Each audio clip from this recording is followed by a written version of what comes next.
Good morning. Welcome to the Resilient Communities Against Transnational Gangs workshop, also called RESCAT.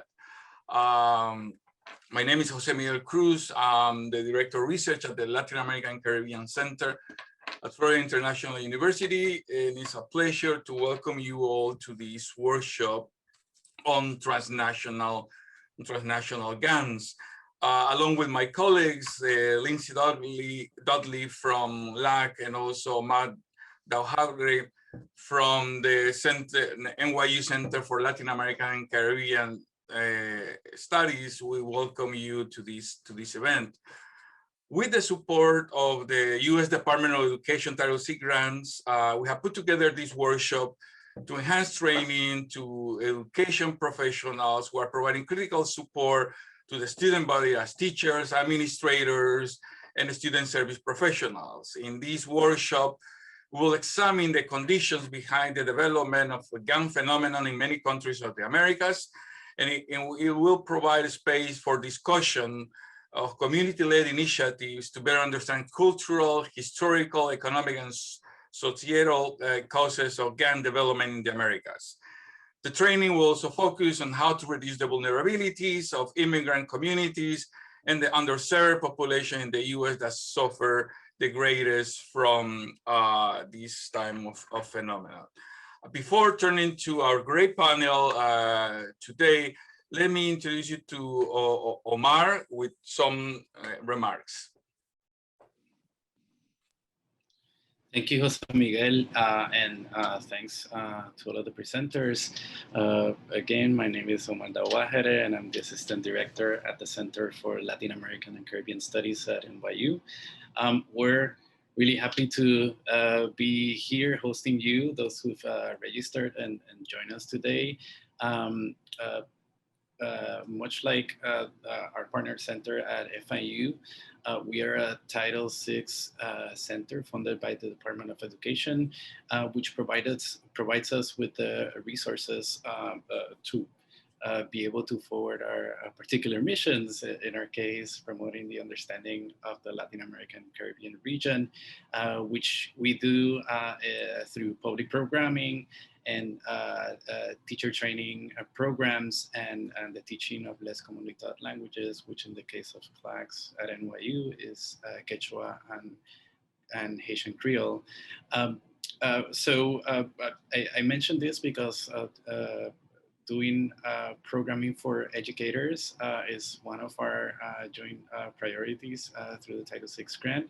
And both of our centers offer opportunities like this. At our particular center at NYU, we're going to be hosting another summer institute and a teacher fellowship program. The next summer institute, it starts in July, and the teacher fellowship program is going to be starting in September. So I'm going to share some links while we go through the program, but just so you know, there's plenty of opportunities at centers like ours, and we're very glad and happy to be joining forces and being able to provide programming for educators such as the one today.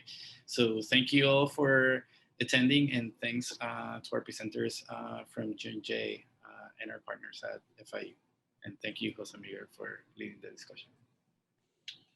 Thank you, Omar. Before starting, let me introduce the panelists we have today. I will present them in the order they will speak. So we'll start with David Brotherton, who is a professor of sociology and founder and director of the Social Change and Transgressive Studies Project, John Jay College of Criminal Justice, City University of New York. Then we'll hear from Rafael Gude, who is a research fellow at the Social Change and Transgressive Studies Project, the John Jay College of Criminal Justice. And last but not least, Antonio Fernandez, who is the founder and CEO of Grow Up, Grow Out LLC. We'll hear them in that order. So the way we're going to develop this session is we're going first to hear the presentations. I ask you to the attendees, please hold your questions, write it down, and then we'll take a break around 12:20. And after the break, we'll come back to have a discussion and Q&A, basically to address all the questions or any comments that you may have about this issue. So with that, I'll stop speaking. I will hand it over to David, and just let me thank again our participants and our panelists today for taking the time to do this workshop. David, the floor is yours. Thank you. And thanks to everybody who's signing in or who's going to watch and listen to this in a later recording. So I'm going to give a fairly short PowerPoint presentation on some of the history of resilience in terms of dealing with street gangs, and the sociology of the gang in a perspective which basically counters the pathological notion of the gang, which is all too common in contemporary society. Yeah, so the next slide. So I'm going to talk about what is resilience as we generally use it, why in terms of resilience is important in relationship to gangs, especially both in the contemporary world and historically. The terribly important question is the gang pathological? It's so important to understand that, especially in the light of criminal justice policies for the last 40, 50 years. The next theme I'm going to deal with is gang history, and my argument that it's actually our history. It's not simply a history of the other. It's very much part and parcel of how we emerged in this country, raised in this country, came to this country, and so on and so forth. And then last but not least, if there's something other than repression, which has been much of our policy under zero tolerance or mano dura in Central America and the Americas in general for the last 20, 30 years, if not that, then what? And then I'll make some remarks, concluding remarks. This facsimile of a newspaper article that's highlighting this slide comes from a conference we did at John Jay College in 2001, 20 years ago, when we brought gang members to the college. It's the largest criminal justice college in the world, in order to engage with other people, social workers, teachers, police officers, students, right? To talk about their lives for the 3 days. And we were witch hunted by the New York Post and the Daily News for daring to bring a gang member into the college to show them in the holistic light. So this kind of highlights the kind of issues that we face in terms of dealing with the gang from a humanistic perspective. Okay, next one. So the general definition for resilience, and of course, you can talk about it in various social psychological terms, and it's quite a complex definition and layered concept, if you like. The general definition is the capacity to absorb and withstand disruption and adapt to change when necessary. And it's in the last, I would say, 15, 16 years, we see a lot of emphasis on resilience for individual youth to basically foreground the potential of youth, possibility of youth, to overcome incredible levels of diversity and trauma, and to recover from these experiences and to move on with their life and to flourish in a positive direction. But it's also used for communities to come together, to heal, to bring together their inner resources, their inner knowledge banks, and begin to contend with all kinds of other factors in their community which tend to destabilize the community. And one of those destabilizing factors could be the presence of street gangs. And here, it's illustrated actually by a film in the 1950s, which was with Glenn Ford. And you'll see a classroom of folks in New York City, and it's called Blackboard Jungle. And this is this whole understanding in the 1950s that youth, young working class youth, Italian American, Polish American, whatever, as well as of course Black and Latino kids, that they were coming to come to the fore and beginning to develop their own identities and subcultures and begin to resist authority.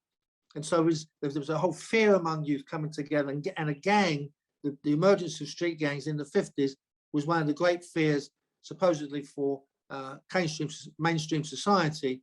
And this is projected in this poster of actually a very popular film at the time. Okay, next one. Yeah, next slide. So if we look at the idea of resilience in communities over time, we really have to go back to the 1920s. And it's terribly important to understand this history of a century ago. That it was the first time that sociologists, Chicago sociologists, which are the kind of founding sociologists really of the United States, saw street gangs emerging in Chicago in the post-World War I period, post-1918, and began to sort of question, well, where are they coming from? How are they emerging? What do they represent? How long are they going to be around? What do they do with their lives? But to look at them from a very humanistic way, as a kind of a question about who are they, we need to understand them, and not about we need to condemn them. Prior to the 1920s, the first book on gangs was actually written about New York City in the 1870s, which was made into a film by Scorsese called The Gangs of New York City. And that was kind of trying to kind of record these very large groups of 1,000 or more members that were competing for territory in the Bowery and in the lower part of Manhattan. And so Chicago, they said, but the Chicago sociologists were the first social scientists. This former treatment was from a journalistic standpoint. It's the first social scientific treatment. And they related the emergence of gangs to two major things: migration from the South, Black migration from the South, and immigration largely from Eastern and Southern Europe, and industrialization.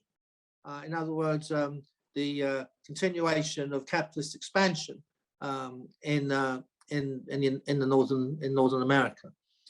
And they began to see this emergence of the gang within these spaces of Chicago, looking at Chicago in this very famous diagram of made up of concentric circles. And they tried to understand the gang as emerging because society was changing at an incredibly rapid pace, in great intensity, much similar really to today. But the shift from a kind of slow-paced, rural kind of living, and then you get this fast-paced urban living, and then this brutality really of industrialization, was upending people's lives.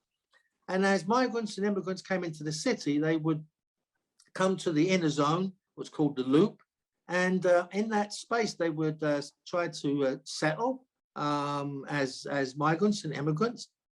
And the Chicago school sociologists saw that the gangs in those inner city areas, this is where they were emerging. When you went outside the city center and you went to, say, what they're calling like the residential zones, or the working class tenements, and then you get to there were fewer and fewer gangs, almost no gangs, but all the gangs were related to their inner circle. Yeah, next. And so they were there in poor communities, marginalized communities, communities without many resources except each other, really. Very little government investment at that time. And this relationship between poverty and marginality and incredible social change led to what they described as social disorganization.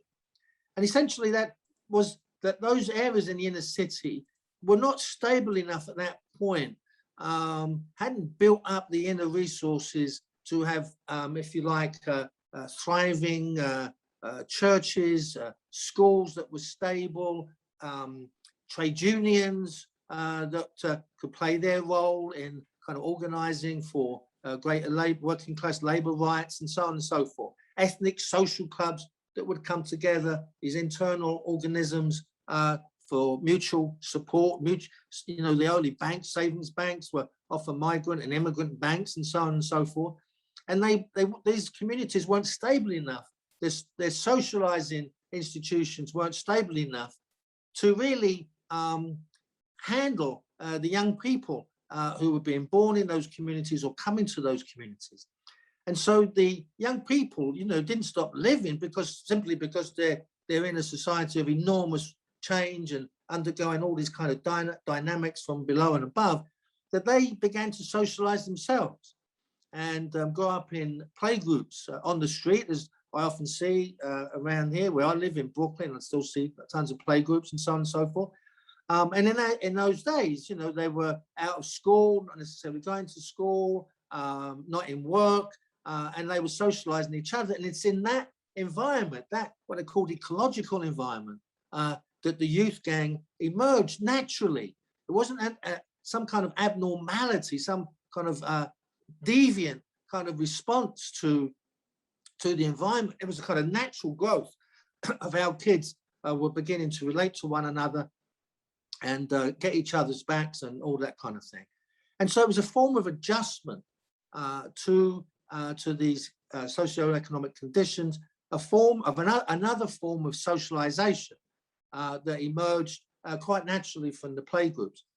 And if you look at the first definition by a social scientist of the gang, this is in 1927. This is from Frederick Thrasher. He wrote a book that was still one of the most famous books ever on gangs, and he called it that a gang is an interstitial group. That means a group that is born in this kind of inner city unstable environment, originally formed spontaneously and then integrated through conflict. The result of this collective behavior is the development of tradition, unreflective internal structure, esprit de corps, solidarity, morale, group awareness, and attachment to a local territory. So what you see very remarkably in this definition is there's no talk about crime.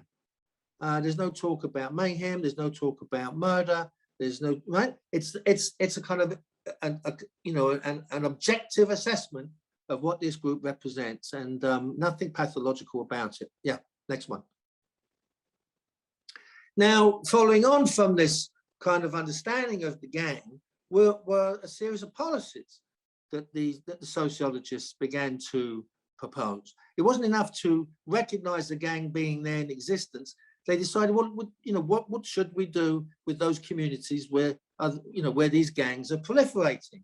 And how could we, as a community, come together and foster a different environment? And so they thought, the sociologists thought at the time, that the gang would disappear as young people began to experience social mobility, what we call the American dream. And they would follow their parents into the factory or wherever it is they're making their livelihood. And they would graduate, their schools would be decently funded and that kind of thing. And over time, the gang would wither away across generations. So it's a really key point here that social mobility would be the antidote to gangs. That's how they understood it in the 20s and the 30s and the 40s. It wasn't the police would be the antidote, or repressive laws, or gang ordinances, or, you know, so on and so forth, or prison. It was mobility would be the antidote. And that the socially organized community, as they came together across time and began to become stable communities, that this kind of internal solidarity would actually would overcome the structural conditions. They understood that the structural conditions was poverty, was marginalization, was extreme exploitation of the working class. But somehow people could come together and counter these very kind of negative kind of conditions of living that they were experiencing. And they set up in 1934 what is still called today the Chicago Area Project, and it still exists today. I don't think it exists with the same, you know, the same kind of funding that it had originally. Maybe, you know, things have obviously changed over the last 80 odd years, but it was the first time that a community-based intervention was organized, and it was organized by a couple of sociologists, obviously in collaboration with the community, and they saw three communities. Can we have the next one? They saw three communities. One was where there was high crime rate and high gang rate. One was an one was an Italian community called Little Sicily. The other one was a Polish community, and the third area was a Black community, African American community. Most of the resources, most of the organization was done in the two the ethnic white communities, the Italian and the Polish. Much less attention was paid to the Black community, which is interesting. However, if little social mobility is in existence, is there, but for example, at the moment, the United States of the last 10 years or so has one of the lowest rates of social mobility in the advanced capitalist world. But if there's little social mobility, if there's less opportunities for young people, especially kids in the margins, to make their lives, what then? How can the society basically fill the gap and kind of offer an alternative to this disappointment? If the structured racism and segregation continues, so there's always that block on young people of color in terms of how they move through society. If they're constantly shut out, constantly excluded, despite their best intentions, then what then? And if the industrialization continues, for example, at that point, we're talking about rapid industrialization, the building of the stockyards and so on and so forth. But we know in the Midwest from the 80s and 90s on, it's called the Rust Belt, because the factories basically are shutting down, jobs are going abroad or whatever, technology is coming in, rapidly diminishing the number of workers that are necessary in mass producing factories such as Ford's and in the whole Detroit region, we know that. If there's that what then? What do you then offer young people as a future? Can the society, can the community come together and counter that? The answer, later, sociologists in Chicago have found, looking at the street gang in Chicago over the last 70, 80 years, not over the last 6 months or 2 years, is that without the mobility, without the overcoming of, or the ending of structured racism or systemic racism, some people call it, and segregation, without some counter and a reinvestment in the communities to counter the industrialization, street gangs would become institutionalized. There would be a new kind of institution of the streets that would replace mainstream socializing institutions. This photograph is of the White Fence Gang from Los Angeles. It's actually the oldest recorded street gang that still exists in the United States, that was formed basically prior to the 1920s. That's been around for over 100 years, right?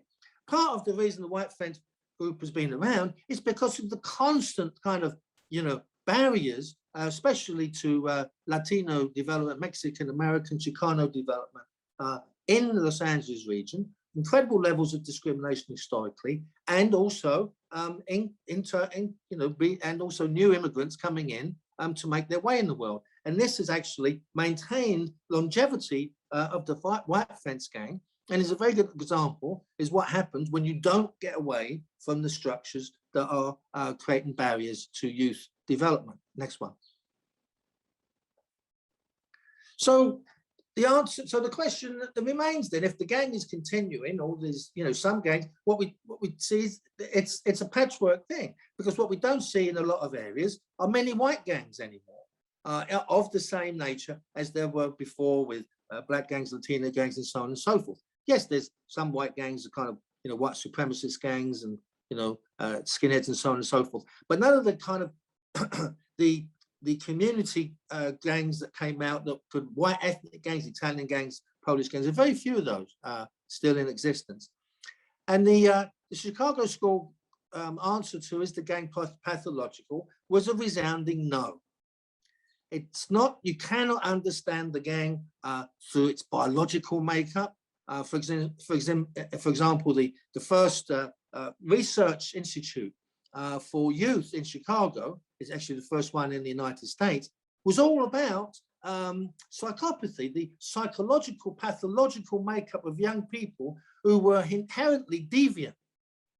And there's something in their makeup, the psychological makeup, especially among the poor and the immigrant classes, that made them even more deviant.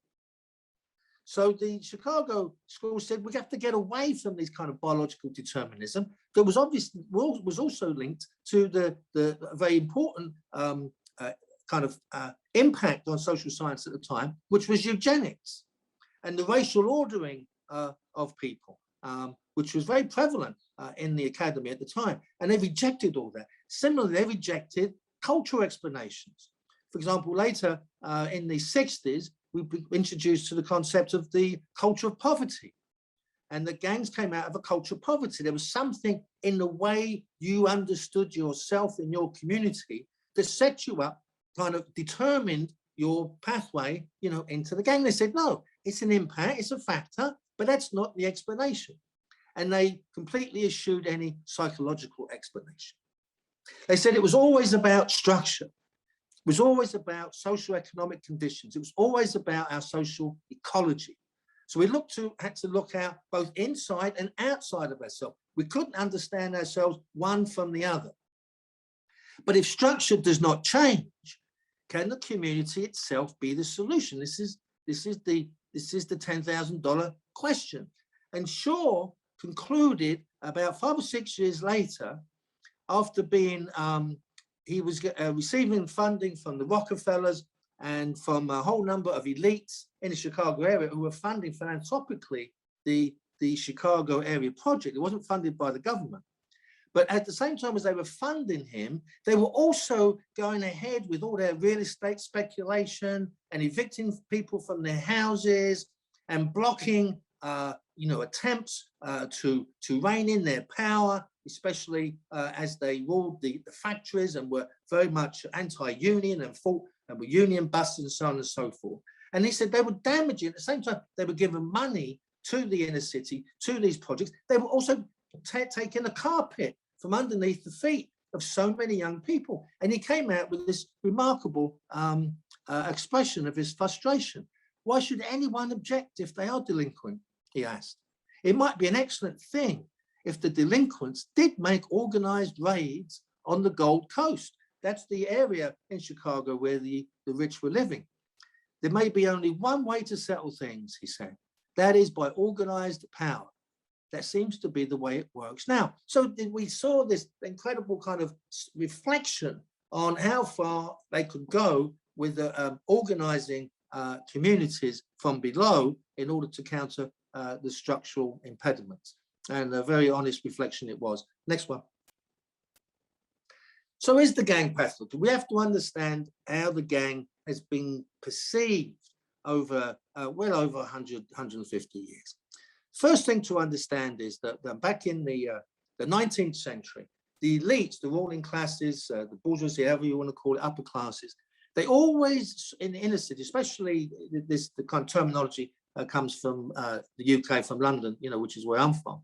They constantly saw people like us from the lower classes as the dangerous classes, the classes that would dare, that could dare to come into their neighborhoods, to the rich neighborhoods where the rich live. And at that time, you went into those neighborhoods, believe it or not, on a bicycle. And the invention of a bicycle came to the was seen by the elites as something threatening, because here would come poor people crossing the park on their bikes, riding down our avenues and creating mayhem. They were going to bring nothing but trouble. And the term used to describe them was hooligan. That's where the term hooligan comes from. Gangs were always associated with the dangerous classes. They were always tagged as a threatening symbol of threat, and something that was going to either take away our lifestyle and our nice and comfortable way of living. The media immediately grasped this kind of symbolism, even in the early days, and portrayed the gang in its newspapers and in its kind of magazines in a cartoonish fashion through pathological images and stereotypes, which still very much carries on till today. I saw you showed that early excerpt from the New York Post or the Daily News, and you know, Fox News will be filled with these kind of images. And so the early crime and violence statistics were so interesting when they were kept in the 20s and the early 30s, in Chicago in particular, where a lot of the statistics were coming from, is that they actually described the different ethnic groups in their relationship to crime. So they would have a whole crime index for Italian Americans, and a whole crime index for Polish Americans, and a whole crime index for Jewish Americans, and so on and so forth. And they would have another crime index for Black Americans. But this you know, you start to see the pathology of not just of Blacks and Latinos, but also of white ethnic groups. But by the time the late 20s and the 30s came around, a funny thing happened. The criminologists began to completely aggregate all the white ethnic groups into one crime index, and it was just called white crime. And so all the ethnic groups that were formerly stereotyped, basically it reduced the notion of pathology. However, Black crime index was simply Black crime index. And it was, you had constantly this comparison between white and Black indexes up until the present time. This kind of comparison, as Gabriel talks about in his condemnation of Blackness, helped to further stereotype and condemn what he calls the criminalization of Black youth.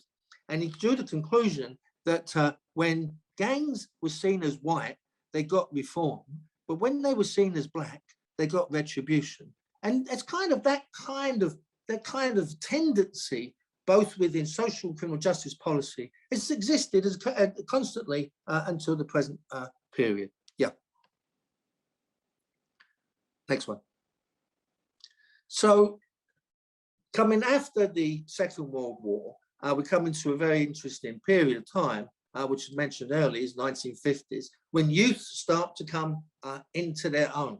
And it's met by kind of mainstream society, especially promoted by the media and newspapers of the time, as what's been referred to as a cycle of outrage.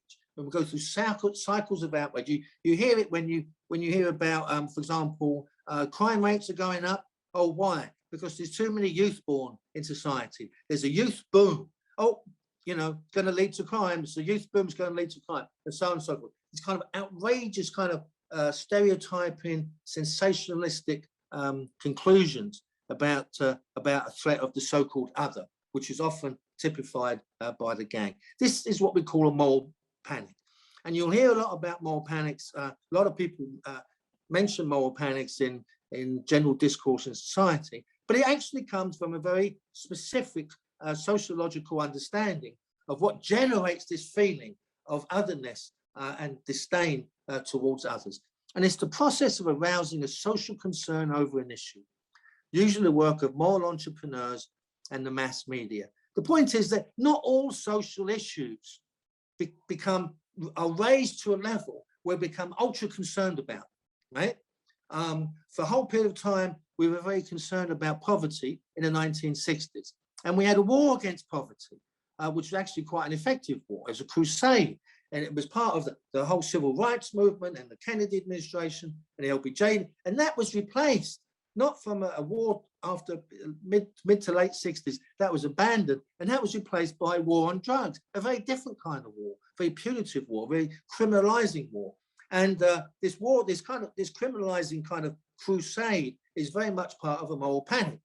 And here we see this is from the front cover of in the 1970s, early 1970s, a New York magazine. Are you ready for the new ultra violence? And these are jacket gangs from the South Bronx and South Brooklyn. Many of the leaders of whom, many of whom I still know today. But they were seen as being these people, you know, basically representing this kind of this new threat to society, and then being put all across the news, and in its wake will come social policy.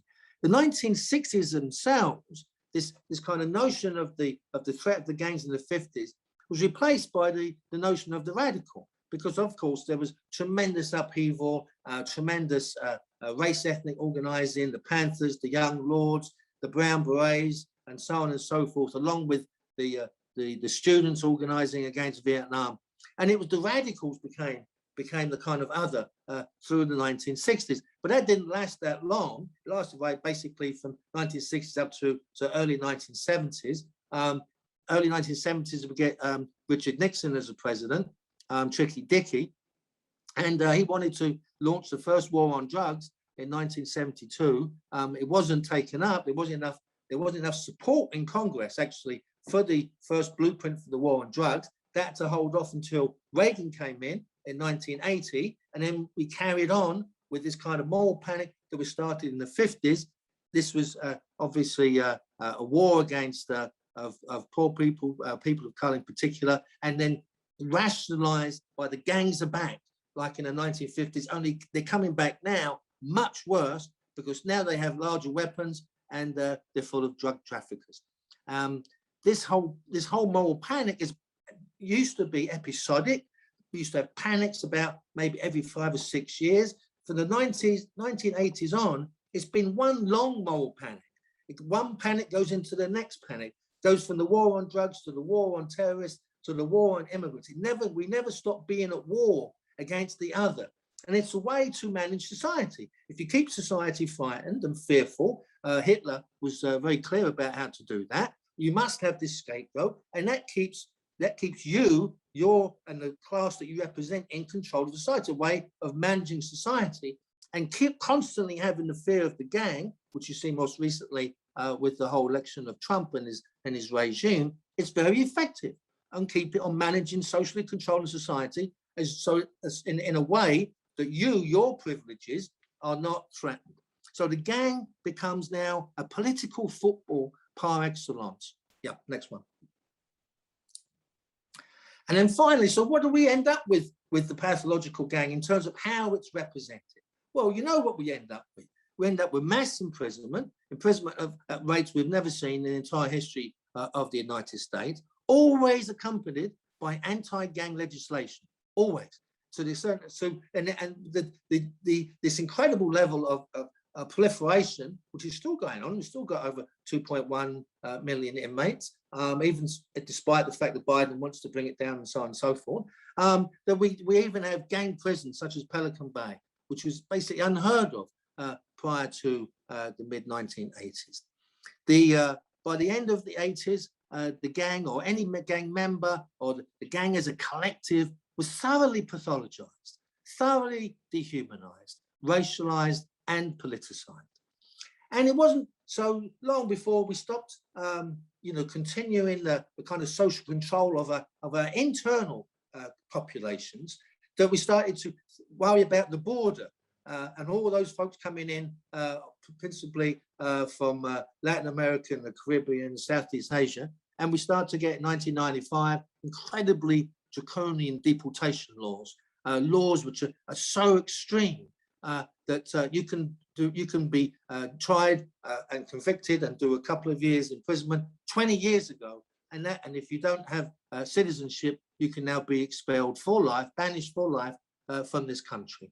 No, hardly any due process, and as you saw under the premiership of presidency of Obama, 400 to 500,000 folks being deported next year. Incredible level. Everything is extreme. As you get extreme levels of incarceration, you get extreme levels of expulsion. And much of this is kind of greased by the pathologization of the gang. Yep, next one. Oh, and so just one, so go back here. And so, you know, one kind of example of this is Mayor Giuliani. 1997, Giuliani was one of the authors of Zero Tolerance, right? And when he was mayor of the city, I was living at the time, and he came out with this. And this is, you know, think about these words. He chooses words very carefully. It's the deliberate attempt to annul any notion of rehabilitation or re-inclusion or reinsertion of certain people. I don't think youth programs will help the Bloods, the Crips, the Latin Kings, the Zulu Nation, MS-13. These are gangs that begin in jail and in prison. It's completely untrue. These are violent, repeat career criminals. And I don't think that giving them sewing lessons is going to help. You see, you don't just, you parody, you deride the notion of rehabilitation.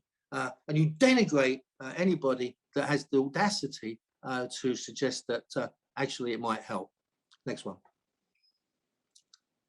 So importantly to understand is to get away from the othering of gangs and to see folks in gangs and even gang histories, in particular histories, as our history, as a history which is actually common to most of us who don't come from wealthy elite families. That just like many of us, that gangs was an urban phenomenon. It's now also a somewhat suburban phenomenon as well. But it began as an urban phenomenon, the mid-18th century, New York City, LA, and then Chicago. And if we go back to many of our forebears or many of our ancestors, you actually will find quite a few of our former brothers and sisters, uncle and aunts, great uncles and aunts, probably, you know, been in street gangs at one point in their life or in subcultures that would be considered extremely deviant. Again, you know, we've all been raised in some form of industrial capitalist society or post-industrial society or highly technological capitalist society, but we've all been raised, most of us, in some kind of capitalist society. We've all been inculcated, right, with this different notions of commodification of ourselves, of our labor, of who we are, our identities, and how we think of the future always in terms of we have to get ahead of the other person, dog eat dog kind of mentality, and, you know, constantly, you know, being kind of demeaned by a system built on consumption, such that everything that possibly move in this country can become commodified. And we live with this on a daily basis. Our lives, we live lives which are very precarious, actually. COVID brought this out clearly. It clearly brought out the kind of race and class divide in society, who gets what, who deserves what, and so on and so forth. And we've always been living, in a sense, with this threat of disorganization, this threat of the carpet being pulled from underneath our feet, the fear of never having enough education, never having enough time never having the skills to meet the economy. And this leaves us with a sense of anomie, a sense of normlessness, a sense of being incomplete. And we all have this, and so many of us at different levels, just the same as gang members do. And gang members, you know, kids react to some of this by joining something that they can feel actually part of, that they can be respected by, that can give them an identity that they can be proud of, instead of living with this constant kind of stigma of their race or their class or whatever on a daily basis. And at the same time, you know, we live in a society that at one point said to us, give us your poor, your huddled masses. Come to New York, make your future here, which is, you know, one of the reasons why actually, you know, New York City is one of the most, given the comparison with the rest of America, most developed welfare states, welfare cities in America. We have public hospitals, big public schools, public universities like CUNY, much more than any other city, partly because it promised this to the people from, poor huddled masses from all over the world to come hither. So their history is our history. Yeah, next one. So gangs have always been a barometer of social conditions. Historically, gangs were never seen, importantly, and I repeat that, were never seen as the problem in itself. In the early days, in the 20s and the 30s, the settlement house approach to the gangs was to use outreach workers. Social work, the first social workers came out of the work of Jane Addams in Chicago. The police were not the first resort because they always thought that engaging young people in a gang, out of a gang, was the most important thing they could do to stabilize that society and give young people a future. To recognize them, to validate their lives was critical. And that gangs basically were an adjustment to root causes of crime. And we have so many policies today that deny the root causes of crime, as if crime can be fixed by some kind of behavior modification, which I would claim is ridiculous. Next one. So if my argument is both historically and the contemporary period, you can't eradicate this social problem. You can't just look at it like a cancer and remove it from the body politic. If repression, if zero tolerance has brought enormous problems to our lives, both here and other parts of the world. This is not the answer. We can't lacerate and take out this kind of polluted body. It's not, because it's part of us. So what historically have we done? And I've just built this little continuum that the most effective, and we go really from a kind of radical thing on the left to the more conservative, was the mobilization for youth. It came about in the late 1950s and 1960s. At its height, it was in 50 towns and 50 cities in the United States. And it was all based on empowerment. And it was government funded. And thousands, and it was originally an anti-gang policy, or gang prevention policy. And then it became a policy for all young people, especially for young people in the lower social economic classes. And it was extremely effective, really important. But of course, it was too effective. And what happened was the kids started mobilizing, and their parents started joining with the kids to mobilize for community control. And then it was condemned as being communist. And it was shut down by 1965-66 as part of a Red Scare. The next one, and this is what Tone and Raf are going to talk a bit about, is the Corridor Messenger Initiative, which is based very much on the street worker model of engagement, of validating the knowledge of young people in a gang or out of a gang, but validating their existence through a positive justice model and sticking with them through thick and thin and working with them and working with their families. The third one, of course, is the Chicago Area Project, which I spoke about. And this was very effective, but it had these problems of actually not being able to deal with structure. Now we move to three other things. I want to get to them too much, which we hear a lot about today: cure violence and the group violence intervention, GVI. Problem with cure violence, that we're going to do too much, is a very biological conception of the problem of violence. It's based on violence as a contagion, as an epidemic.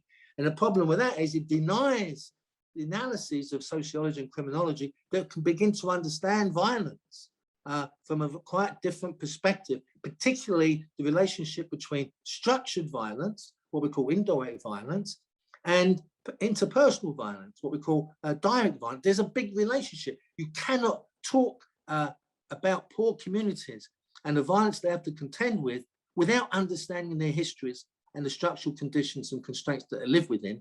And something is similar there with GVI. Okay, final conclusion.